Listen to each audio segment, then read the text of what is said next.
Tonight, Oregon's Secretary of State calling the situation bizarre and unprecedented. The controversy surrounding Governor Kitzhaber is heating up, and he insists he isn't resigning.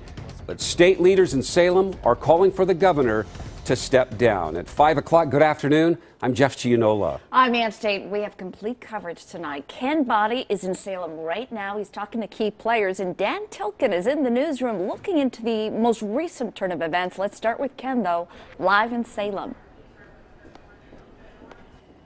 Well, I talked to Senate President Peter Courtney today, and he told me that he thought the governor was going to resign on Tuesday when they met then.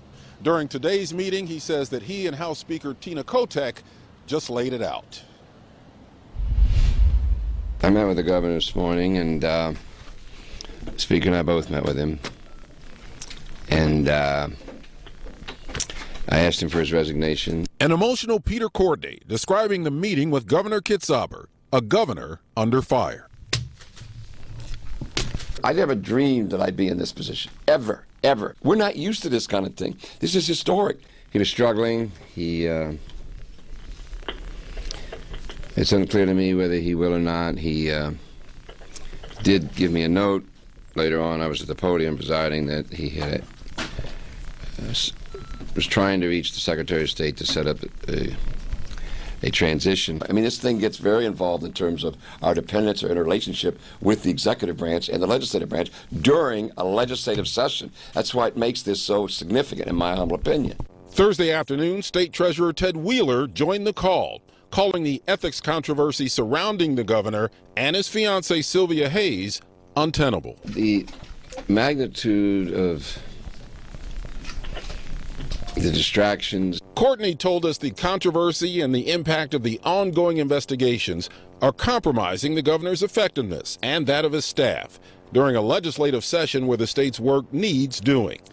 Courtney already had a prepared statement in the event the governor stepped down. Governor John Albert Kitzhaber, MD, I'm sorry.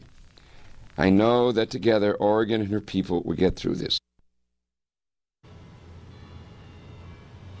Now, this is what the governor and his fiancée Cylvia Hayes are facing. They're facing a state ethics commission investigation, a criminal investigation by the Attorney General's office of the state, 2 possible recall efforts for Governor Kitzhaber, and of course the loss of credibility right here at the state capitol in Salem.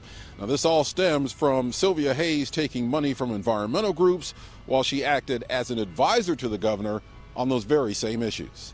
Live in Salem, Ken Boddy, KOIN 6 News. Thank you, Ken. All of this comes just a day after the person who would take Kitzhaber's place rushed back to Oregon at the governor's request, only to have him ask her why she came back early. Our Dan Tilken live in the newsroom with why Oregon Secretary of State Kate Brown is calling the governor's behavior strange. Dan, not only that, she's calling it bizarre. Right, Jeff, in 20 years of reporting, I don't know if I've ever seen a press release quite like this one. The Secretary of State seems baffled with the governor. This just a day after the governor gave what seemed to be conflicting statements about resigning. And I wanted to have face-to-face with Kate and make sure that she understood what my intentions were. That was the governor last night, explaining why he called for Kate Brown to suddenly leave her conference. She got on a plane and was escorted directly to a meeting with the governor, where she says he asked me why I came back early from Washington, D.C., which I found strange. I asked him what he wanted to talk about. The governor told me he was not resigning. Brown says he then began a discussion about transition. Brown writes, "This is clearly a bizarre and unprecedented situation. I informed the governor that I am ready and my staff will be ready should he resign." It's hard to tell which Kitzhaber to listen to. Here's his answer to whether he's been considering resigning and whether it's ever crossed his mind. Nope, I got elected. A lot of people spent a lot of time and money and energy to get me in this position, and I owe it to them to do the job as best I can. Well, that's pretty cut and dry. But why say this if it's never crossed his mind to resign? I've been getting a lot of pressure from many quarters to do so. Don't intend to do so. Tuesday, as you know, I went and visited the legislative leadership to get their sense of, my presence in terms of the legislative agenda. And as a matter of respect, I called the Secretary of State, I think it was also Tuesday, and told her that I'd like to speak to her. We met privately today, and I told her again my intention was not to resign. But she is, after all, the vice president. She's next in line, and any decision to resign would obviously affect her. But I have, as I said today again, no intention of resigning the job I was elected to do. Sources tell Coyne the governor was ready to resign, but then he changed his mind. Clearly, he didn't explain himself well enough to Kate Brown. He made her leave the conference she was in charge of 3 days early. She seems troubled by the governor's statements, and Ann also seems troubled by his behavior. Yeah, it's pretty clear in that release. Dan, thank you. And so far, nothing more from the governor himself today. All we know is he seems to be a man in turmoil. We've got Chris Holmstrom standing by at the governor's house in southwest Portland. Chris? Jeff and Ann, we're out here with several other media outlets trying to get some sort of reaction from the governor, but so far, no luck. But if you look behind me, you can actually see law enforcement officers guarding his home, but no word if he's even here. Now, last night, Coin 6 met up with him at his home. He told us he had no intention of resigning. He also told us he didn't believe he had lost the trust of Democrats or Republicans in Salem. But after today's revelations, completely different story. Of course, we'll continue to follow the story until we hear from the governor himself.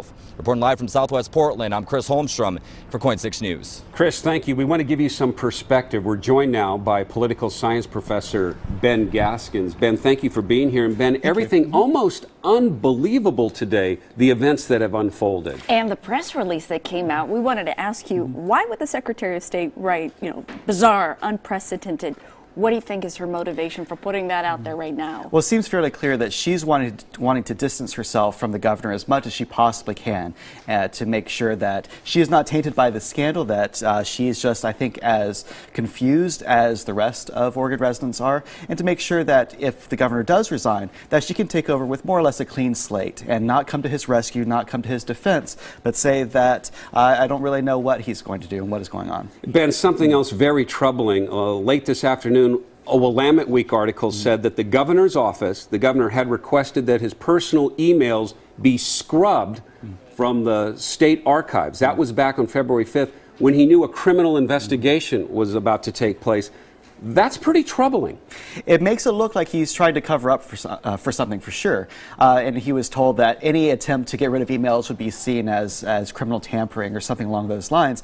But to the fact that he was looking to get rid of those emails makes it seem like there is something there that would be fairly damning. One of your colleagues at Lewis and Clark, the law professor, said it shows a conscience of guilt. Those were his words. That seems to be fair. I think that it shows that he knows that there's some wrongdoing, and if he's going to maintain his job as governor, that those things can't come to light. And so he's trying to make sure that it doesn't, but not successfully. Last quick question. Given all of this that's transpired, what do you think is going to happen next? I don't see any way for him to go other than to resign. It seems that he's losing support of powerful Democrats in Salem, and I think sooner rather than later he's going to come to the decision that it's time to just end this and resign. Do you want to say when? It could, I don't know, it could come tomorrow, it could come in a week from now, but I don't think it's going to be too much longer before he has to do something. Ben Gaskins, political science professor from Lewis and Clark. Ben, thank you for the perspective. Thank you so much.